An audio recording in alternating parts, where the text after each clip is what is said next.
अयोध्या में श्री राम मंदिर के लिए इस सनातन आस्था के साथ खिलवाड़ है, कोटि कोटि राम भक्तों का अपमान है और जिन लोगों ने अपना पूरा जीवन राम मंदिर के लिए समर्पित किया है उन सब की आस्था पर कुठाराघात है।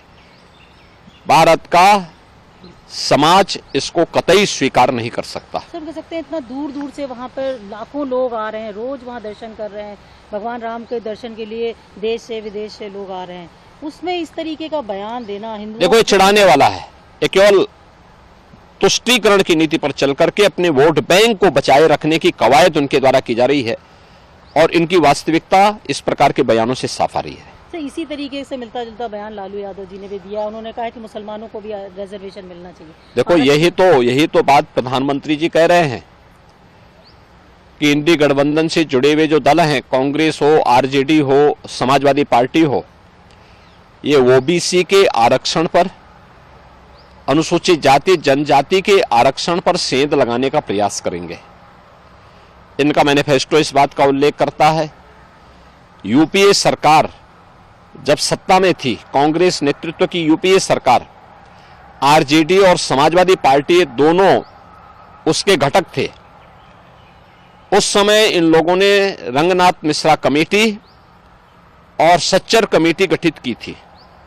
रंगनाथ मिश्रा कमेटी ने इस बात का उल्लेख किया था कि 15% 27 में से 6% आरक्षण मुसलमानों को देना चाहिए, जिसका भारतीय जनता पार्टी ने उस समय पुरजोर विरोध किया था। उन्होंने कहा था धर्म के आधार पर आरक्षण नहीं हो सकता। फिर सच्चर कमेटी गठित करके इन लोगों ने अनुसूचित जाति और जनजाति के साथ आरक्षण में सेंध लगाने का कुत्सित प्रयास किया था। इसके लिए इन लोगों ने मुस्लिमों की कुछ जातियों को अनुसूचित जाति और जनजाति में शामिल करने का प्रयास किया। भारतीय जनता पार्टी ने भी इसका विरोध किया था क्योंकि बाबा साहब भीमराव अंबेडकर धर्म के आधार पर आरक्षण के विरोधी थे। उन्होंने कहा धर्म के आधार पर कोई आरक्षण नहीं हो सकता, यह भारत के विभाजन का कारण बना था और हमें कोई भी ऐसा कार्य नहीं करना चाहिए जो देश के विभाजन का कारण बनेगा और जिसके कारण अनुसूचित जाति, जनजाति और पिछड़ी जाति के अधिकार बच पाए।